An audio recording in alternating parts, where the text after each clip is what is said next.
નમસ્તે વિદ્યાર્થી મિત્રો, ડિજિટલ વિદ્યાલય યુટ્યુબ ચેનલમાં તમારું સ્વાગત છે. વિદ્યાર્થી મિત્રો, ઇંગ્લિશનું જે તમારું પેપર છે એ પહેલાં આપણે એક થોડુંક મોડલ પેપરની જો ચર્ચા કરીએ કે તમારું ઇંગ્લિશનું પેપર છે કઈ ટાઈપનું પૂછાય, કેવી તૈયારી કરાય, તો તમે ઇઝીલી એ પેપરમાં સારામાં સારા માર્ક્સ છે એ કવરઅપ કરી શકશો. બરાબર. ઇંગ્લિશનું આપણે થોડુંક મોડલ પેપર જોઈએ કેવા ક્વેશ્ચન પૂછાઈ શકે છે.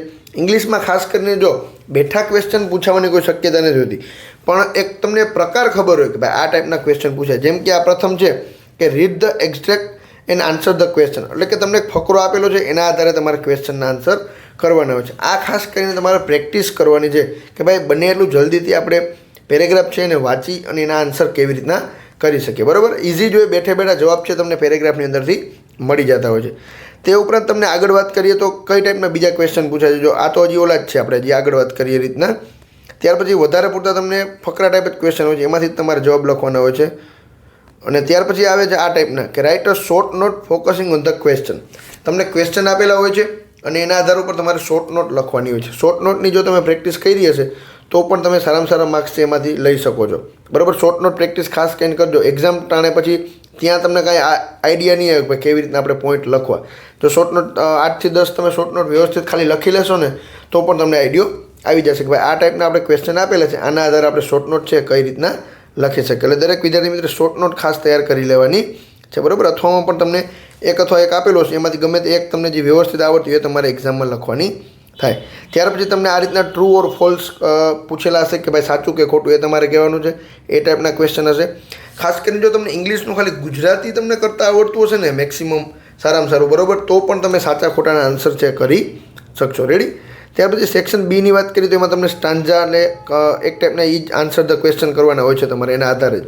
રેડી. એ ટાઈપના જ ક્વેશ્ચન હોય છે મેક્સિમમ ક્વેશ્ચન ઇંગ્લિશમાં પેરેગ્રાફ અને સ્ટાન્જા ઉપર આપેલા હોય છે અને એમાંથી તમારે ક્વેશ્ચનના આન્સર આપવાના હોય છે. ત્યાર પછી read the paragraph and answer the question same as આપણે અગાઉ વાત કરીએ એ જ રીતના ફકરો તમારે વ્યવસ્થિત વાંચવાનો છે, એમાંથી તમારે આન્સર આપવાના હોય છે.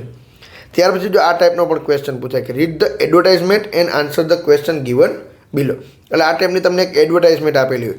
જો એડવર્ટાઇઝમેન્ટ કેવી રીતના અત્યારે આપણે આમાં આપેલી છે ગણેશ બુક ડેપો. રેડી. તો એની જગ્યાએ તમારે કોઈ બીજી પ્રકાશનની કોઈ આપેલી હોય અથવા કોઈ બીજી જાહેરાત આપેલી હોય તો એના આધારે તમારે જવાબ લખવાનો થાય. મેક્સિમમ જો એમાં ટાઈમ પૂછ્યો હોય, કેદી બંધ છે એવો સવાલ પૂછેલો હોય, કયા વારથી કયા વાર સુધી ચાલુ રહેશે. તમે ક્વેશ્ચન જોશો તો એ જ ટાઈપના ક્વેશ્ચન પૂછેલા હશે. કાંઈક ડિસ્કાઉન્ટ આપતા હશે તો એનું લખેલું હોય કે ભાઈ who has given the advertisement, તો કે એડવર્ટાઇઝમેન્ટ કેની છે. How much discount is given on second hand books, એટલે સેકન્ડ હેન્ડ બુક હોય તો એનું ડિસ્કાઉન્ટ કેટલું છે. વેર ઇઝ ગણેશ બુક ડેપોટ સિચ્યુએટ, તો ભાઈ જગ્યા પૂછેલી છે, એડ્રેસ છે, ક્યાં આવેલું છે. આવી જ રીતના તમને કોઈ જો બીજી એડવર્ટાઇઝમેન્ટ આપેલી હશે એક્ઝામમાં તો એમાં પણ સેમ એઝ આ ટાઈપના જ ક્વેશ્ચન હશે. રેડી. તમારે ખાલી પ્રેક્ટિસ શું કરવાની છે કે ક્વેશ્ચનને ઓળખતા અને તમને જે પેરેગ્રાફ આપેલો હોય અથવા એડવર્ટાઇઝમેન્ટ આપેલું એમાંથી તમારે જવાબ કેવી રીતના ફાઇન્ડ આઉટ કરો એ તમારે પ્રેક્ટિસનું મેઇન પર્પઝ રહેશે. રેડી.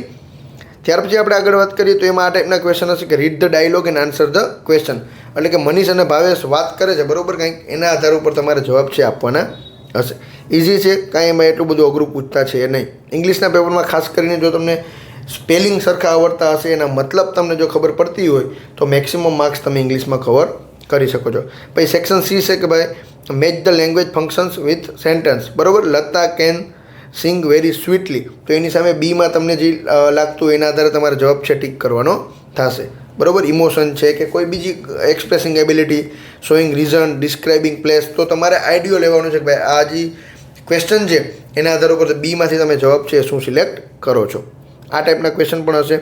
ત્યાર પછી તમને આ રીતનું પૂછેલું છે choose and write the appropriate response focusing on functions to complete the conversation, એટલે કે વાત અધૂરી હોય એ તમારે પૂરી કરવાની છે. બરાબર.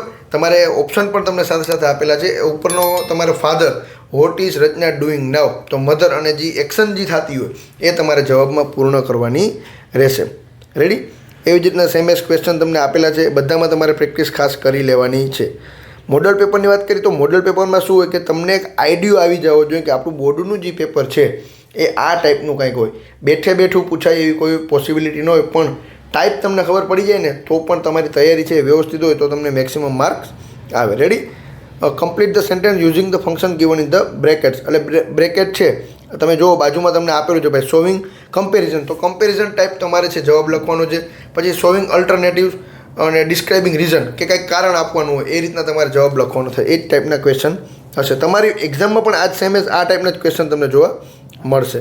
ત્યાર પછી છે complete the paragraph filling in the blanks with the appropriate words from the brackets. તમને જો 3 ઉપર આપેલા છે હેલ્થ, બ્રાઇટ અને વેજીટેબલ્સ, તમને જ્યાં યોગ્ય લાગે ત્યાં તમારે જવાબ ટીક કરવાનો રહેશે. Ready? Word having the nearest meaning, બરાબર, એના નજીકના જે શબ્દો થતા હોય, વાનિશ છે તો એની સામે જે નજીકનો શબ્દ થતો હોય એ તમારે ટીક કરવાનો છે. પ્લમ્પ છે અને મોબ છે તો એની સામે જે પણ તમારો નજીકનો જે ક્વેશ્ચન થતો હોય, બરાબર, મિનિંગ છે, મતલબ, એ તમારે ટીક કરવાનો છે. જેમ કે મોબ છે તો એક જાતના ટોળા ટાઈપ આપેલું છે તો તમારે સામેથી ગોતવાનું ભાઈ એ ટાઈપનું શું છે. રેડી? પછી સેક્શન ડી આપેલો છે કે complete the indirect speech selecting the most appropriate word from the bracket. તો ડાયરેક્ટ ઇનડાયરેક્ટ છે એ પણ તમારે ખાસ તૈયાર કરી લેવાના છે. એક્ઝામમાં કમ્પલસરી ડાયરેક્ટ ઇનડાયરેક્ટના ક્વેશ્ચન છે એ જોવા તમને મળશે જ, બરાબર. આ જે ફકરો તમને આપેલો છે એમાં તમારે ડાયરેક્ટ ઇનડાયરેક્ટના જે સ્પીચ છે એનો તમે જો આવડતા હશે તો તમે ઇઝીલી છે એ જવાબ આપી શકશો. ખાસ કરીને ગ્રામર વિભાગ છે એ પણ દરેક વિદ્યાર્થી વ્યવસ્થિત તૈયાર કરી અને એક્ઝામ આપવા જવાની છે. પછી છે join the sentence using the appropriate conjunction in the brackets. જો કન્જક્શનના ક્વેશ્ચન છે એ પણ હશે, ડાયરેક્ટ ઇનડાયરેક્ટ કન્જક્શન, બરાબર. ખાસ જો તમે એન્ડ, બીકોઝ અને બટ એમાંથી તમે શું ઉપયોગ કરી શકો એ તમારે આમાં લખવાનું છે. આઈધર ઓર, તબ, ધેરફોર, હુમ, હુઝ, આ ટાઈપના તમે ખાલી તમે આનું ગુજરાતી કરશો ને તો પણ તમને આઈડિયા આવી જશે કે ભાઈ અહીંયા કયું કન્જક્શન આપણે છે એ લખી શકીએ. રેડી? ત્યાર પછી સેમ એઝ પેરેગ્રાફ આપેલો છે એમાંથી જ તમારે લખવાનું છે. ડુ એઝ ડાયરેક્ટેડ, એ ટાઈપના ક્વેશ્ચન છે તમારે એક્ઝામમાં જોવા મળશે. ખાસ કરીને જો પેપર પ્રેક્ટિસ તમારે વિદ્યાર્થી મિત્રો કરવાની છે. ખાલી 3 થી 4 ઇંગ્લિશના અલગ અલગ જૂના પેપર પણ તમે જો વ્યવસ્થિત જોઈ લેશો ને તો પણ સારામાં સારા માર્ક્સ છે કવર થશે. રેડી? તો આ ટાઈપના ક્વેશ્ચન છે ઇંગ્લિશમાં તમને જોવા મળશે. બીજા કાંઈ તમારા ડાઉટ હોય તો એ પણ ખાસ મને કોમેન્ટ કરીને કહેજો, જેથી કરી એ વિષય ઉપર આપણી પાસે વિડીયો તો એ પણ તમને મોકલી આપશું, જેથી કરી તમારા ગ્રામરમાં કાંઈ પ્રોબ્લેમ આવતો તેનું સોલ્યુશન લાવી શકે. ત્યાર પછી સેક્શન ઈમાં કેવા ક્વેશ્ચન છે તો એક ટાઈપના પેરેગ્રાફ ટાઈપ જ છે, બરાબર, કે આપણે જેને ગુજરાતીમાં નિબંધ કહેતા હોય એટલે ઇંગ્લિશમાં આપણે એને એસે કહેતા હોય. એસે ટાઈપના ક્વેશ્ચન છે એ તમારે લખવાના છે.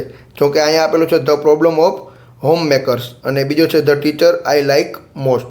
તો તમને જો પોઈન્ટ પણ સાથે સાથે આપેલા હોય છે તો એ પોઈન્ટનો ઉપયોગ થવો જોઈએ અને આપણું જે એસે છે એ વ્યવસ્થિત 125 વર્ડ્સની અંદર છે કવરઅપ થઈ જાય તો એ ટાઈપનો આપણે એસે લખવાનો થાય. રેડી? તો પણ તમે સારામાં સારા એટલે કે મેક્સિમમ માર્ક્સ છે કવર કરી શકો છો. 3 તમને અથવામાં આપેલા છે. A visit to a modern village. એસેમાં એવું હોય કે આપણી એક્ઝામ જ્યારે હોય એની આજુબાજુમાં કાંઈ ઘટનાઓ બની હોય અથવા તો કાંઈક એવી યોજના આવેલી હોય અથવા કોઈ તહેવાર આવતો હોય તો એ ટાઈપનો પણ એસે છે આપણે વ્યવસ્થિત તૈયાર કરેલો હોવો જોઈએ. ત્યાર પછી તમે ઈમેલ રાઇટિંગ છે એ પણ ખાસ આવડવું જોઈએ. 57મો ક્વેશ્ચન છે કે Vedanshi writes an email to her friend Hetvi on hetvi2021@gmail.com to inform her about her preparation for board examination. જો મિત્રો મેલ છે એની તમે ખાલી 2 થી 3 વખત પ્રેક્ટિસ કરશો ને તો પૂરા માર્ક્સ છે તમે મેલમાં જલ્દીથી કવર કરી શકશો. ટૂંકો ક્વેશ્ચન છે અને જલ્દીથી તમને જો મેલ લખતા ફાવતો હોય તો ઇઝીલી તમે 5 માર્ક્સ છે અહીંથી કવર કરી શકો છો, બરાબર. ખાલી 4 થી 5 મેલની ખાલી પ્રેક્ટિસ કરી લેજો એટલે એક્ઝામમાં તમને મેલ લખવામાં કોઈ પણ જાતની તકલીફ પડશે નહીં. રેડી? તો આ રીતનું તમારું છે એક્ઝામમાં પૂછાતા ક્વેશ્ચન છે, જેમાંનો એક 58મો ક્વેશ્ચન છે કે describe the picture in about 10 sentence. એક જાતનું કોઈ એક પિક્ચર તમને આપેલું હશે એમાં જે કાંઈ પણ ઘટના થતી હોય એને તમારે ઇંગ્લિશમાં 10 થી 12 વાક્યમાં લખવાનું છે. રેડી? સાવ ઇઝી છે અને સારામાં સારા માર્ક્સ છે તમે આ જે ક્વેશ્ચન છે એમાંથી પણ કવર કરી શકશો. રેડી? તો આ ટાઈપનું તમારું ઇંગ્લિશનું પેપર છે એ બોર્ડનું હશે એટલે તમારે ખાસ કરીને બોર્ડને રિલેવન્ટ તૈયારી કરવાની છે. આમ તેમ ગોખા મારવાની ને ગોખી લેવાની ને એવી કાંઈ જરૂર નથી. બોર્ડના ખાલી 3-4 પેપર તમે જોશો, ખાસ કરીને આ પેપરની પર પ્રેક્ટિસ જો તમે કરી લેશે ને તો મેક્સિમમ માર્ક્સ છે એ લાવવામાં તમને કોઈ પ્રોબ્લેમ આવશે નહીં, બરાબર. ઇંગ્લિશમાં મેઇન વસ્તુ શું, એક તો આપણે ખાલી ઇંગ્લિશ છે એનું ગુજરાતી ભાષાંતર વ્યવસ્થિત આવડતું હોવું જોઈએ. ફકરામાંથી જવાબ આપણે આવડતા હોવા જોઈએ. એક મેલ તમારે વ્યવસ્થિત શીખી લેવાનો છે, શોર્ટ નોટ લખતા તમારે શીખી લેવાની છે અને એસે. આ વસ્તુ જો 3 ઇઝીલી તમે શીખેલી હશે ને તો પણ પાસિંગ માર્ક્સમાં તમને કોઈ જાતનો વાંધો આવશે નહીં, બરાબર વિદ્યાર્થી મિત્રો. તો ખાસ કરીને ઇંગ્લિશનું પેપર છે તમે સારામાં સારું લખજો. અમારી ટીમ વતી બધાને શુભેચ્છાઓ. અને જેટલા મિત્રો હજી ડિજિટલ વિદ્યાલયને સબસ્ક્રાઈબ નથી કરેલું ખાસ કરીને સબસ્ક્રાઈબ કરી લેજો, જેથી કરી જ્યારે પણ તમારા કોઈ પણ પેપર્સ હશે કે કોઈ એજ્યુકેશનને લગતી માહિતી હશે તો તરત અમે તમારા સુધી પહોંચાડી શકીએ. આવજો વિદ્યાર્થી મિત્રો. જય હિન્દ, જય ભારત.